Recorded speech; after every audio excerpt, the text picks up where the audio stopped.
Welcome to the roller coaster of midlife. I'm your host, Lucy Q. Now, buckle up because today we are diving into the depths of something that we have all felt, especially in midlife. And that's that pesky F word, fear. Now, who better to guide us on this journey than someone who's been navigating the highs and lows of the corporate marketing world for over 3 decades? She's the powerhouse chief marketing officer for Nesnah Ventures, and someone who, by the way, not only teaches digital marketing, but has also penned the game changer, Confidence Counts. Cate Hollowitsch helps people transform the chills of fear into structured, action-packed framework with what she calls FEAR, F-E-A-R framework for selfless leadership. Welcome, Cate. Hi, Lucy. Thanks for having me. Now, fear, a lot of people think that they can conquer it, get past it, and that they're invincible, that it's never going to be there. But I mean, you and I, we're going to call BS on that because it doesn't make a difference how you grow, what you learn through. You're always going to bump up against either a limiting belief or a fear or something like that. So, what was your story? Where did you come up with the idea to create this fear framework? Oh, my goodness. Well, you're right that we're never going to get rid of it completely, nor do we want to. Fear is not the enemy.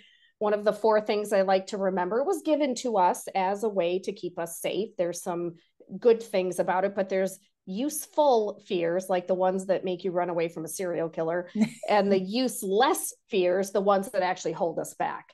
So those are the ones that we keep stumbling over. And even people like you and me, we talk for a living, we do these kind of things. We're supposed to be setting a good example, modeling the way for the folks coming up, the generation coming up after us.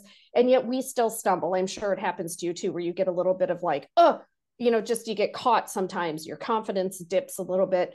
And all of a sudden, for some reason, you're just caught off guard by something that freaks you out that, you have to do. And I watch it a lot with, part of this stemmed from my desire to say, geez, if I could tell my younger self something, and I look at this next generation of employees coming up behind me, and I think, how can I help them not stumble on those same things that I did? And that was my inspiration for starting this framework and helping others learn about it ahead of time. I think that hopefully there's some nugget in there that another generation of folks will pick up and learn from. But even those of us in midlife, like I said, it still hits us sometimes. And even though I call it a framework for leadership, it works in all aspects of our lives. It works as a parent, it works as a spouse or a partner.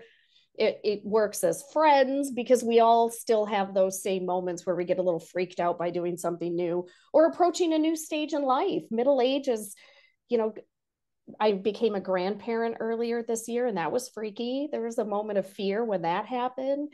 And so as middle age is kind of creeping up on us and a whole new set of circumstances is presented to us, fear can show up at any time, at any place. Well, fear was definitely something that stopped me in my tracks at 44. And that was when I saw the labels of how I identified myself as primarily mom. When I saw that changing with our oldest getting ready to go away to university, then I became fearful because I started asking myself those questions about who am I? Yes. And And empty when nesting. and that's a scary thing. Everything, because we put Yes. so much into our our families, our kids, and that when suddenly we realize that's changing, I certainly had a lot of fear around that. And it took me some navigating to come through that. And now it's the reason why I Mm-hmm. do everything that I do, is because I realize that so many of us do encounter that level of fear, and they don't know how to find their way forward. Mm-hmm, mm-hmm. That's so funny that you say that. My husband and we're a blended family. So we had never been alone together. Just the two of us. We never had that part of our relationship because we both came with children. And so when our kids grew up and left and went away to college, we both had that fearful thing of like, how we've been together for almost 20 years, but how do we do this just the two of us? We've always had a small human, in our midst. And so we had some fearful moments there of like, geez, am I even going to like him without kids? What does this look like? So, and now as we're facing grandparenthood, we had the same moment of, he had it differently than I did. He didn't grow up with grandfathers in his life. And so he had this thought of, I don't know how to be a grandpa. I don't know how to do it because I didn't have any role models for it. And he had a big chunk of fear for months while our daughter was pregnant, that he was like, I don't know how to do this. I'm like, yeah, you'll be fine. Okay, great. Now you give me a certain level of anxiety because Yeah. not that my kids are 21 and 24, so they're not sort of at that parent stage yet. But I'm sitting here realizing I didn't grow up with any grandparents. We're immigrants. They all lived in the Wow. UK. And Yeah. even for most of my kids' lives, we didn't live near our relatives. So Yes. their interactions with grandparents is very limited. So Yes. now I'm Well, sitting here going, how do I let me do tell you this? some things. Yes, and I'll give you some tips. So, some things I know about fear, and you and I are watching this play out in real time through this conversation. One of them is that fear is like fire, so it spreads. And I know the Canadians had these horrible wildfires this year. And so picture it just like that. So when my husband started talking about not knowing how to be a grandpa, that triggered me, because then all of a sudden I'm like, well, but I've never been a grandparent before. I only had one that was alive in my childhood. So maybe he's right. And then I started questioning it, and my joy of being a grandma started to kind of diminish because his fear was fueling one in me that I would not have had all by myself. The other thing that you showcased is that fear is a can't language. And so fear makes us think that we can't. And so as he started having that fear, and the way you explained it just now, that's exactly what's happening. Is it's starting to convince you that you can't, that because you didn't have role models or something to model grandparenthood after, therefore you can't. And we both know that's not true, but that's kind of how it manifests in our brain and how we start developing and letting it kind of take hold. Something else that it does, one of my favorites, and this plays out more in the workplace than it does in personal life, but fear creates self-preservation.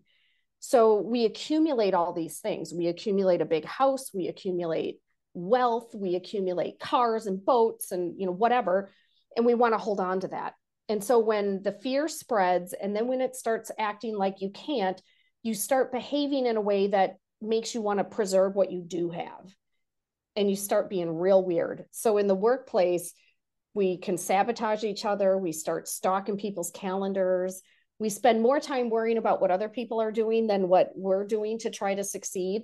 And it ends up becoming a self-fulfilling prophecy, because you end up losing the thing you were exactly trying to preserve by overcompensating for the fear that you have. It's a strange situation, but I you can can see it play out in people, and it's absolutely, it's fascinating. what we used to call corporate Survivor, the TV show Survivor, you Yes. know, because, Yes.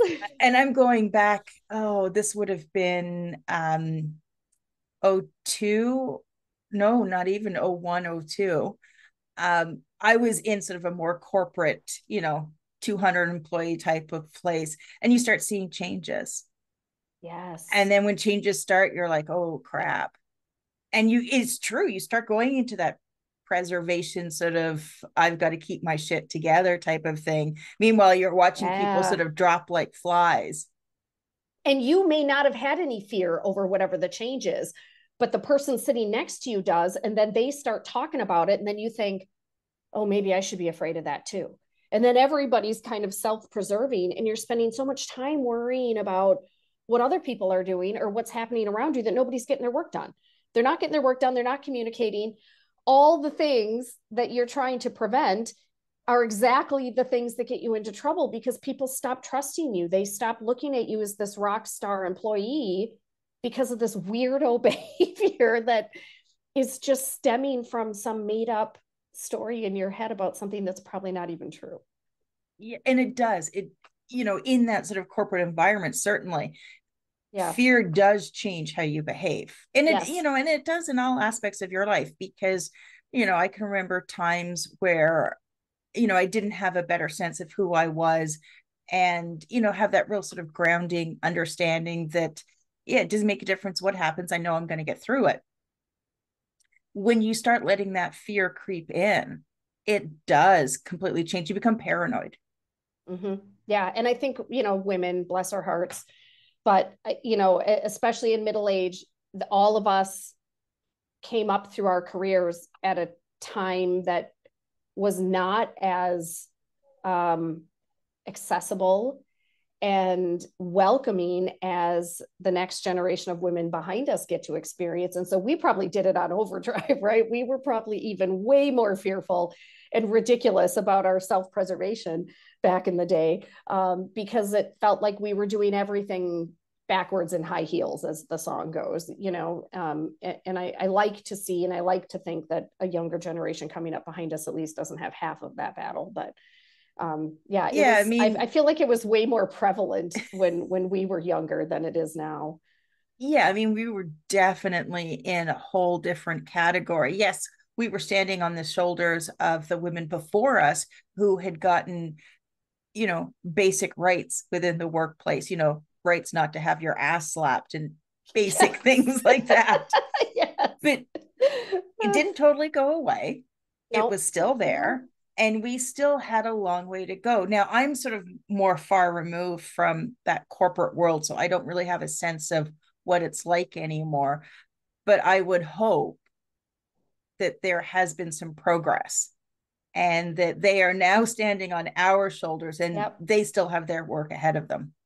Yeah, I think to a certain degree it is. I think it has progressed quite a bit, but I still think there's these pockets of ridiculousness of like, oh my gosh, are we still doing that? What is going on? And you can see it sometimes in meetings. One thing that I notice in meetings is women, and again, you don't do this very often, but for all your listeners, just kind of watch this once and see what happens. If for any of your listeners that are in the corporate world, the next meeting you go into, just don't sit down right away. Just kind of hover, or maybe go purposely to the very end of the timeline before you go in, and look at the men and women in the room, and look at how much space a woman takes up at the desk versus how much, or at the Yes. conference table versus a man.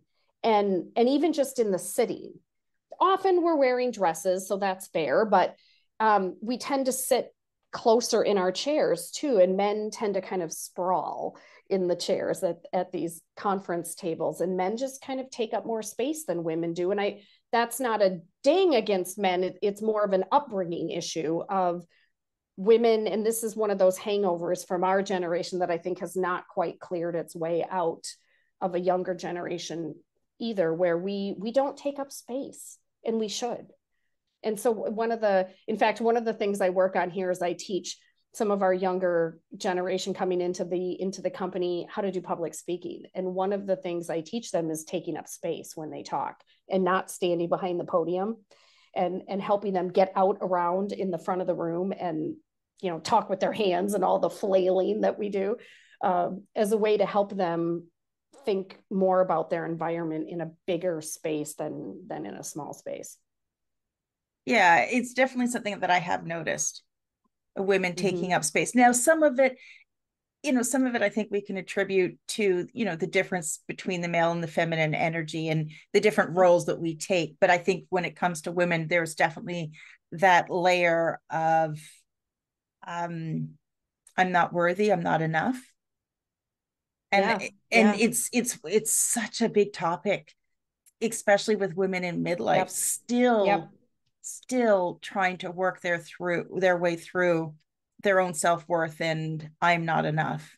yeah, yeah. That's a tough one, and we get bombarded with that often. And it's a fair statement. I mean, even just the grandparent thing we were joking about. My poor husband felt like he wasn't enough, Yeah. and so every human goes through this, where you feel like, who am I to be the expert on anything, or why should somebody listen to me over John or some other person in the room, and we start second guessing ourselves. And I have a couple of things that help people through this. My favorite, and it actually aligns with my fear framework. So in an Yeah, why easy don't way you to go through remember. your fear Yeah, framework and because then it's a put that. perfect time for this. Yeah, Yeah, yeah. these are the tips and tricks. So it aligns with the acronym F.E.A.R. so that it's easy to remember.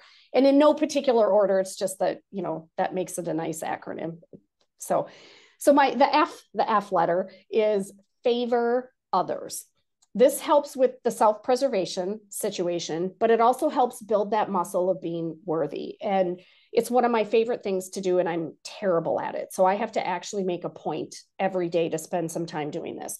But my biggest tip for people is spend 5 minutes, carve 5 minutes out of your day and do something nice for another person that has no value to you. So don't make it this kind of like left-handed compliment situation where, oh, I'm going to do this thing for Lucy and promote her podcast on my Facebook page because that is really beneficial to her. Well, it actually benefits me too. Do you see what I mean? So it has to be something that doesn't benefit you at all. So if I've got somebody in my office that's like, I'm really interested in learning more about X, and I happen to be connected to somebody that knows that individual, I will go out of my way to say, well, I know Bob at that company. Do you want me to make a personal connection for you? I don't get anything out of that, but that could be a game changer for that person's career or the project they're working on or whatever the situation is. So I think as parents, we've developed the ability to do this for our young humans in our care because we're doing a lot of things for them that have no benefit for us. So think of it in terms of you do have the skill set to do this because you've been doing it for other humans on earth most of your life. And put it into that perspective. How do you do something for somebody else that provides great value to them and nothing for you? And so that's kind of a way to step outside of the selfish nature that as humans we tend to have. So that's the F one. The E one is emulate your heroes. And I love this one too. This started as a joke. My kids, I still don't trust my kids to pick out the photos that are going to go up at my funeral. So I have a funeral box of all the flattering photos of myself, and I burn all the horrendous ones because I don't trust them to put up the crappy ones. So I started this hero box where I started making little clippets of like digital photos or little trinkets or things of people that did cool stuff. And I think, well, if they can do that, I loved how earlier in the podcast you said standing on the shoulders of, and that is the concept of emulate your heroes. Who can you stand on the shoulders of? And make yourself a little digital file or a little actual box of newspaper clippings or people that do something cool or somebody that did a really interesting thing that you'd like to do someday. And when you get that sensation of, uh-oh, I can't do this, kind of that, oh shit moment of, oh no, what do I do? Go to your digital file and look for somebody that has done it. And through tremendous odds, maybe even harder than anything you've ever had to face. And then it becomes, if they can do that, I can do this. And you just got to pull yourself back up using the shoulders of the giants that came before us. So that's the E. The A is align with others. So the animal kingdom, freeze, flight, and fight, right? We do one of the three things when we're scared. We either freeze, we fight each other, or we're just going to run away. And humans are no different than the rest of the animal kingdom. But the one thing we do different is when humans are faced with that moment of fear, we flick our eyes back and forth because we're looking for another human to align with. The animal kingdom doesn't do that, but we do because we want to find somebody else that we're by nature looking for support. So align with others, find people that can support you and help you get through those things that you're afraid of and aren't going to do it again in that left-handed compliment way of, oh, well, maybe you could, but maybe you should, you don't want those kind of people. You want the people that are like, you go get them, girl, you got this. And find those folks. And when you're having those moments of freaking out, like, I don't know what I'm going to do, call them up and just be honest. I'm freaking out and I need you to push me off the ledge. I need you to shove me out of the airplane because I can't do it. And those are going to be your support network and the other humans on earth to align with. And then the last one is reframe your views. So that's the R, reframe your views. We often think of like an Olympic medalist. If they're only measure of success is a gold medal, they're never going to feel successful. They're never going to feel like they did anything, because every Olympic gold medalist was a 5-year-old kid that had to figure out how to tie his shoes before he could run a marathon. So reframe your view of what success or what achievement or what outcome is, and break it down into the smaller chunks that you can celebrate as you go along. So rather than looking at it like, I got to win this gold medal, and then you're constantly disappointed every day because, well, I only ran a mile today. Well, I only ran a mile and a half. I had a head cold, so I didn't run at all. Like, you're never going to get there, and you're just going to be down on yourself, and that's going to push your fear just to unheard of limits, and people give up. It's why New Year's resolutions don't work. So reframe it into smaller chunks. Think about today, success means I'm going to tie my shoes. And tomorrow, success means I'm going to walk down the hallway without assistance. And then maybe the day after that, it's I'm going to run once around the block, and just break it down into the smaller chunks that you need to get there. And then make sure you celebrate them. So give yourself a big old pat on the back for every single one of those little tiny achievements versus trying to get the whole thing and win it the first time out. So that's it in a nutshell. I mean, it's super easy, right? Yeah, it's no, that's nice and yeah. nice and easy to remember. And I want to hone in particular on the reframe section, because I think it's something that's really important and almost something that we need to pay a closer attention to now. And that's how we're defining success. And, I'm sure you can relate to how we were raised through the 80s and the icons that we had in which to, especially in the workplace, what success meant. Success and happiness meant you get married, you get the house, you have your 2.4 kids, you have the minivan, you have the dog, you have the vacations. That is what we were told was success and happiness. And that's why, we have a lot of women now that are going, whoa, wait a second. I followed that recipe and that's not working. And we all, you sort of counter that with what's going on in social media, where a lot of people are measuring themselves against, these snapshots that are a 1 second part of somebody's life that doesn't actually show the chaos behind the photo. Right. So I think our definition of success is definitely skewed. And you mentioned that that Olympic athlete going after that gold medal. And that's where, when people are so focused on that end goal, that one thing, that they're actually forgetting that life is lived in that journey up until that point. And so it's, you look around, and it's something I often sort of question is, why are we facing record levels of depression right now? What is the root cause of all of this? And I truly believe it does come back to things like, a skewed sense of success, lack of purpose, the whole way that we're measuring, again, going back to the worthiness of our own lives. Yeah. And my real world example, I know the Olympic athlete, I mean, I'm not an Olympic athlete, so it's not neither am I. Legit example. I mean, come on. You and me both, Kate. I know, I'm not running nothing, but my real world example is the chasing of all the stuff. All of my counterparts have these big houses and then a lake vacation home, and they're driving the best cars and they're taking all these glamorous trips, and you're constantly battling to keep up or to go and achieve those exact same things. And honestly, these McMansions are like, it takes you all weekend to mow the darn yard and to clean it, or you got to hire a housekeeper. I mean, it extrapolates into this thing that people are chasing. And, when our children graduated from college, my husband and I, both of us just had this sensation of, I just don't want this. I don't want a 6-bedroom home for the two of us. And I don't want to spend my weekend scrubbing bathrooms. I want to road trip and see national parks and do other things. And we downsized. We sold a 5,000 square foot house, and now we're 900 square feet. And some of our friends think we're a crazy town. And I'm loving it. I can clean my house in 20 minutes, and we have no debt, and we do whatever the heck we want. And it's reframing success. Success for me is not a 6-bedroom home and 5 cars and 3 boats and jet skis and all the toys that we never play with, and then all the upkeep of it. It's not success for me.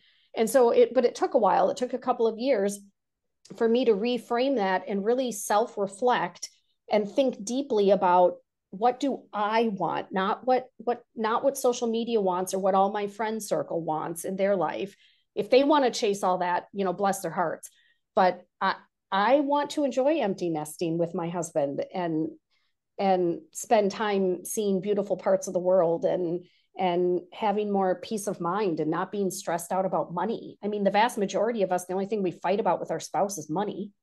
So we just took it off the table. We're like, I don't want to fight with you about money. It's the only thing we fight about. I'm taking it off the table. And so we just removed it as a barrier in our lives. And suddenly it's like everything we want to achieve is always just right there. And it's just one little thing that we can go after and we can get it. And we're not like the Olympic athlete going after the medal anymore. It's been a really great way to do it. I can certainly relate. We made that decision before it was even the in thing to do. Back in, I think it was 2006. We were living in the suburbs of Toronto. We had the, I don't know, 2,000-3,000 square foot house with the backyard and keeping up with the Joneses and all of that. Yes. And my husband's originally from the East Coast, and he's like, well, would you consider moving back there?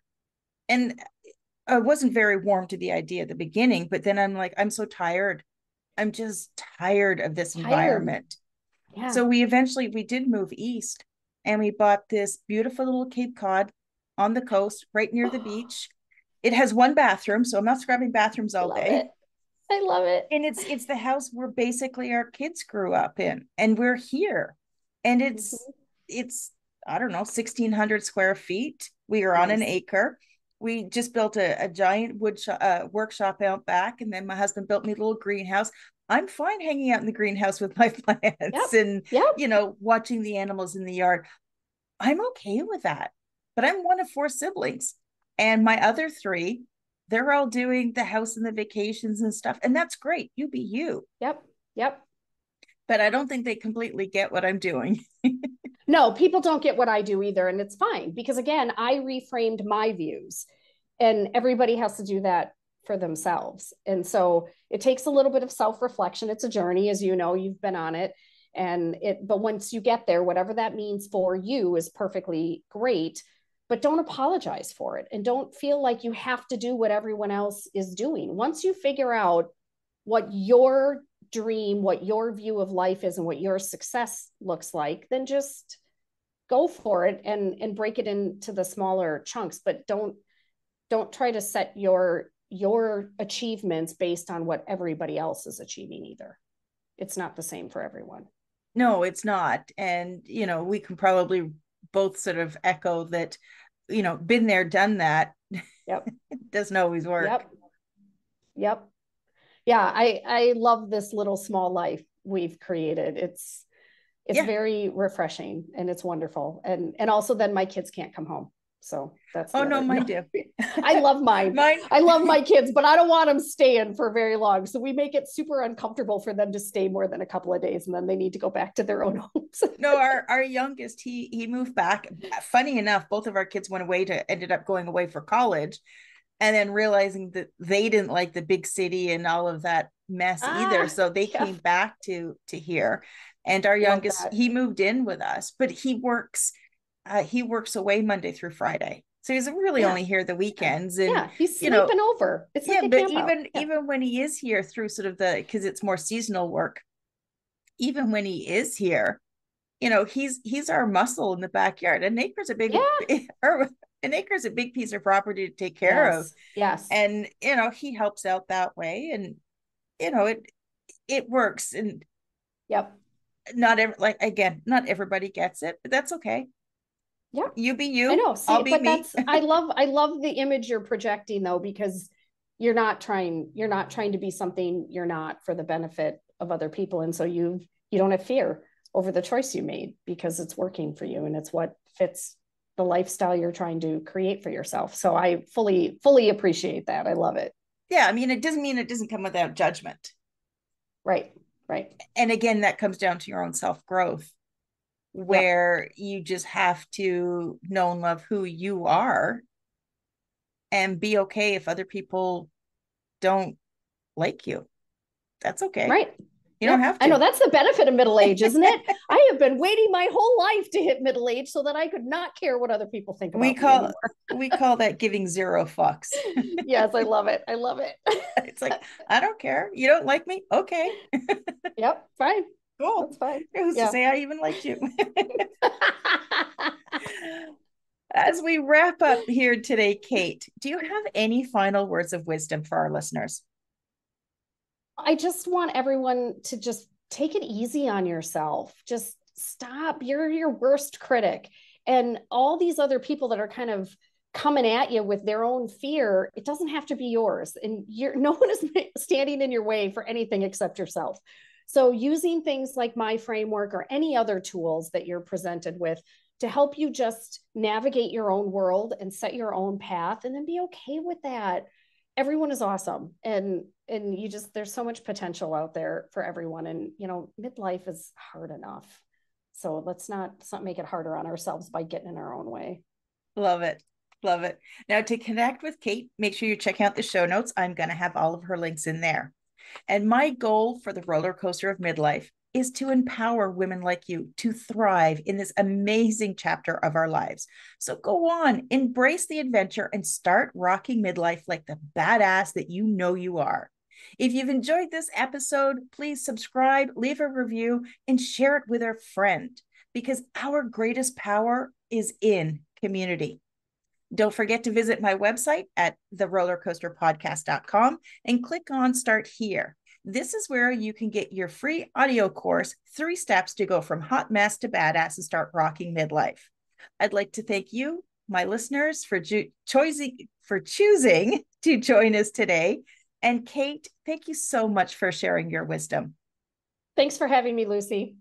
Until next time, keep riding the roller coaster of midlife.